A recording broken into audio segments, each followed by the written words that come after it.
I'm Mari, I have a master's degree in Japanese history, so this is sort of my thing. And I'm just excited ready for my stuff to show up so I can show you some really cool pictures and some really cool badasses. The reason I decided to start doing this panel was because, like I said, I was researching Japanese history for my thesis because I was doing Japanese theater. And I noticed that really, history that you find in English, specifically for American audiences, about Japanese literature and Japanese history, really focuses more on the men, the samurai. And I thought that was ridiculous. So I decided to go ahead and show some of my favorite badasses, and we're going to find out in a few seconds if this works, and I will be very happy if it does. Oh, is it not in there? Because I think we're back. Here's a back. Oh, yes. Okay, good. Thanks. Yeah. There's that. So anyway, actually, while we're waiting for technical difficulties to kind of subside, when you think about famous Japanese people, who would you name? Just tell me. Who would you think of? Nobunaga. Very good. Musashi. Tomoe. Tomoe. Oh, she comes up in there. I love her so much. Okay, yeah. Very good. Awesome author. Shingen Takada. I'm sorry, who? Takada. Takada. Nice. Sorry, Hokusai. Yes, I love this band. I have a copy of it in there. Of Raymond Connell. But I'm noticing kind of a theme here. So far, I've heard one woman. So like I said, this is why I'm doing this. Once we get this all hopefully set up, I'm going to show you a Google search that I did for famous Japanese people. I swear I did not edit this. Let's see what's up. Are we doing okay over here? Yay! Yay! All right, let's turn this bad boy on. All right. Okay, so we thought why we need this presentation, and that is because of the lack of information about really cool Japanese women. I'm not just going over like women who are super important or women who did something powerful to society. I'm also going over a woman who is a very nasty criminal. Because hey, she's not a doll. The reason why I'm calling this not a doll is because of the image of Japanese women being placid and quiet and docile and sweet. And these women are anything but.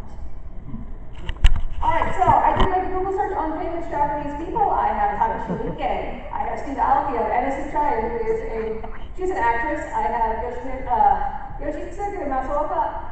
And I have Samira Armstrong, who was born in Tokyo, but is not actually Japanese. So What the heck? And I realized, well, Google's pulling from IMDb. You look up anything famous, it's going to give you a bunch of actors. So I decided to go to biography.com. Okay, biography. They do lots of politicians and historians and inventors. So they have 21 Japanese people on biography.com. So just out of curiosity, how many of these do you think there are women? So I see two. Two or three. Three. We're getting pretty close. Very good. There are four. Four, right. But let's look at the women that I have here. What? No. Uh-oh. I can tell you who they are, because I know who they are. I have Daisy Hirono, who is a senator from Hawaii. I have Yoko Ono, who is more famous for the, her art, her activism, which is mostly in the US and the UK. Sorry? And the Beatles. Yes, I know, we're still not over that. Funnily enough, I was in a Japanese class, and I was the only person who knew who Yoko Ono was, and that was the moment I realized I was old. You know what? You have a blank slide. I did? Yes. Oh my goodness. Okay, so the other two, before I go to Himiko over here, the other two women were Rinko Kikuchi, the actress, and the other was Princess Masako, who only got added on there because of her engagement to a commoner, which was later broken off. So she was literally only there because of her attachment to a shocking marriage with a man. So shocking. My goodness. So let's go. So I'm going all the way back at the beginning of Japanese history. This is Queen Himiko or Queen Kimiko. We're not quite sure how to read her name. She is the first recorded Japanese person in history. She is the first mention of a Japanese person in Chinese and Korean history. but funnily enough, she is not in any Japanese histories, like the ones that were the first two that were written. She was actually known for unifying the kings of Wa. So before Japan was Japan, it was known as Wa. And there were many, many different provinces, many different kings, and everybody hated each other. So that's all they did, they fought all the time. And Himiko over here said, you know, this is really, really stupid, and we should stop fighting all the time. And she was managed to unite the kings. They say that she did it through magic and sorcery, not because she was like a good negotiator, or maybe, you know, she was very talented or powerful. No, it was magic. Anyway, she was the first person to send an envoy to the Chinese court. She sent them like tons of gifts. And the Chinese court came back and they gave her a ribbon and a seal, and that actually marked her in the Chinese, like for the Chinese court as a ruler. They recognized her as the ruler of Wa. Same thing happened in Korea. She sent an envoy over there, and she got the same sort of reception. But because we have no mention of her in the early Japanese histories, we still don't have a lot of information about her. Like, we don't know where her kingdom was. So it's still a really huge debate with medieval Japan scholars. It was either in Yamato, which is modern day Kansai, so it's like the Kyoto, Osaka area, or it was in Kyushu, which is the southern islands. We're not quite sure. And we're probably never going to know either. So I go a little bit later, not too much. She was brought up earlier, Tomoe Gozen. She is awesome. She is one of the most famous Bugeisha. So Bugeisha are female samurai. Back before the Edo period, in the 1600s, the women, samurai women, fought along with the men. They were trained. They were part of the armies. They were like they defended, like even if they weren't fighting a war, they still defended their home.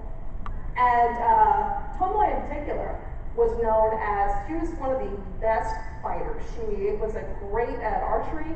She was great at like a swordswoman. She was great on horseback. She was a commander. She had her own forces. So Tomoe here is part of the Minamoto clan, and she fought against the Taira clan. Is anyone familiar with the tale of the Heike? Super, super famous old Japanese poem that chronicles this super, super bloody fight between these two clans. It's a good read, but it is very, very gory. So she went to a battle Awazu, and with this battle, it was her and either her husband or her lover, we're not entirely sure, and their forces, and they're fighting, and they are massacred. Her side only has 5 people left. So her husband turns to her and she's like, we need a retreat. They still have hundreds and hundreds of people, and we just took 5 people. This is stupid. And she says, well, you know what? Let me go in one more time.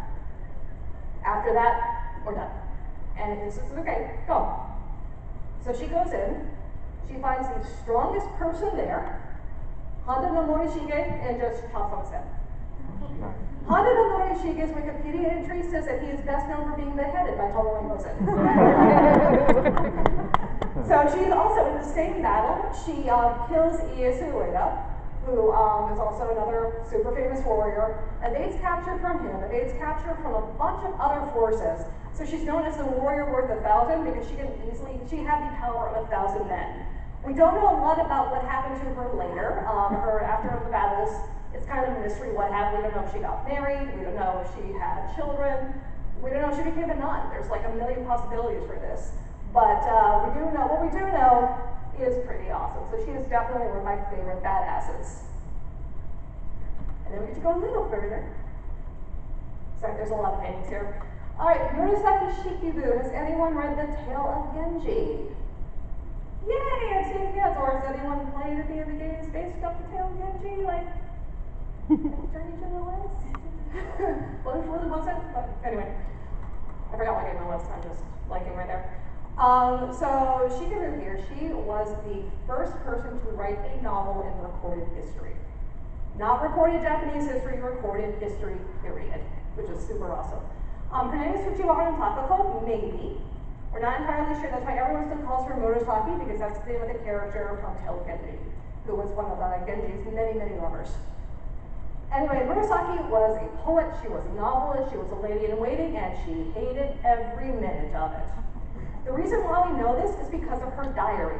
So she lived in the Heian period, which is like the really romantic court era of Japan, which is like the women in the 24-layer kimonos and the forbidden colors, and it was really heavy. I wouldn't know 24 layers. Anyway, she has an older brother, and was the only other kid because her mother died very young. And the father decided that Murasaki here should learn how to read and write Chinese. Because at the time, this was the lingua franca of the elite. All of like these super old Japanese documents are all written in classical Chinese. So what? Oh, my bad. Sorry. It's alright. Welcome to technical difficulties. Yeah, that's alright. So anyway, so she goes to court, and she is writing a diary throughout this entire time she is at court. We don't have a lot of it, we only have a few scraps of it, but what she has is detailing more of what we know about aristocratic women in the Heian era. We don't really know a lot about them. The most famous passage of her diary deals with the lady of the house giving birth. She describes like the priest coming in and doing her chants, and the names of the ladies who are waiting, who are helping her with the birth, like all the prayers they have to say, all the anxiety, because this woman had stillbirth before, and they're worried, because like it's childbirth without modern medicine, it's very, very high mortality rate. And so it's talking about like the joy that they had and everything. And this woman's husband, his diary was like this. It literally said, "Son born at noon." And then it just goes on to detail like the financial matters that he worked with that day. But oh yeah, I had a kid too. That happened. Yeah. So we use her diary as a really a look into what it was like for Heian women. And I said that she hated every minute of it, because that was half her diary was, "I hate this. This sucks. I hate this so much. I don't know why I have to be here." She was also probably one of the earliest people to be I call it the first recorded snork. This woman, one of the servants came to her with a flower, and she said, "Oh, the lady of the house was to give you this flower because this flower will make you beautiful." Very nice. And so she took the flower and she decided to write a note and send it back and said, "Oh, actually, you need to be beautiful." She never sent it, which is probably a good thing because she probably got killed for that. But yeah, she was a snarky little woman. Alright, Izumo no Okuni. She is the person who started Kabuki theater. Like, but wait. Kabuki theater is only men, right? Right? Nope. So at the beginning, Kabuki was actually a religious dance. Okuni here was a priestess at the Izumo shrine. And what they did way back when is that they had a fundraise, like, in churches today, like we'll pass the hat, or we'll have a bake sale, or, cute little things like that. In this case, it was no, you go out there, you start singing and dancing. Okay? So she said, yeah, okay, it's my turn, I'll go. So she gathers up all of the female outcasts she can find. She finds the prostitutes, she finds the women who are like super sick, she finds the women who are lower castes. And she teaches them all to sing and dance. So originally they're performing these as a religious dance, and these are super popular. Like everybody comes around to see these dances, and they are making money hand over fist. And so they get enough funds, and the priest says, "Okay, guys, that's great. Now you need to come back now. We're done." And Okuni says, "Nope. Bye." She takes her troupe all over Japan.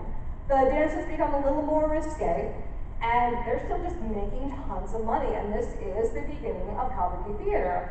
And that later becomes all male due to morality restrictions in the 1600s. Don't get me started on that, I don't know about that whole thing. Sorry, I did my master's in psychology, what can I say? She's also invented the Hanamichi, which is a part of Japanese theater. If you have seen like a Kabuki stage or a Noh stage, and you see that really long walkway that goes all the way out to the audience, it's called the Hanamichi. It's also known as the flower walk. And so you'll see actors like go down it, and they're dancing and singing and doing all kinds of stuff, and it's really kind of awesome. But she's the first person to have the Hanamichi. So you can think of it kind of as a thrust stage if you are inclined like me, but it's a lot longer. All right, now we're getting slightly more modern. I'm kind of skipping through some time periods here, this is not a lot about women in certain parts. So we have Oya Tsukematsu, who is the originator of education for women in Japan. So she was part of a super noble family, and her clan served the Prince of Aizu. And so during the Boshin War is the fight for the people who are for shogun rule, the people who are for imperial rule, and they hate each other. So it's a really nasty war, and the Prince of Aizu is on the shogun side. So he loses, clearly. And her province falls, and they are penniless. They have lost their name, which is a really big thing. And they've got nowhere to, no one's going to take them because they were on the wrong side. And while this is happening, of course, we're getting more into Western expansion. So we're having like more Westerners come to Japan. And the new Japanese government decides that it's a great idea to have 6 women go to the US, and they'll pay for everything, they'll get them settled in homes. They stay there for a couple of years, they come back to Japan, and they report back, and nobody play. Reason being here is that this is a country that no Japanese really went to at the time. Like, they didn't speak the language, they didn't know the culture, and her brother said, hey, if we let her go, there'll be one less mouth to feed. So she was forced to go with 5 other girls to a country where she knew nothing. She didn't have a family, she didn't have her friends, didn't speak the language, and she and these girls are being paraded around the US like they are a sideshow. People are like super rude to them, but they're seeing a lot of what was happening in the US at the time, which in this case was Reconstruction. So they're seeing a lot of things being rebuilt. They're seeing the remains of the Great San Francisco Fire. They see like a lot of things that we like not to think about in American history, such as blackface. So they're learning all these things. And so she gets settled down, and she's one of the few that actually stays in the US. And she realized, she goes to Vassar, which was only 10 years old at that point. She is the first Japanese woman to ever graduate from a college. She goes back to Japan. She's like the most educated woman in Japan at that time, and realizes that this is absolutely unacceptable, that women and girls need to be educated. So she founds the Kirisu School. The Empress is all for this. And the school is actually still open today as part of the Gakushin. It's called the Kirisu School. And that's where all of like these super elite Japanese send their children. Like, this is where all the imperial children go to school. They're just still there. So I think that's pretty awesome.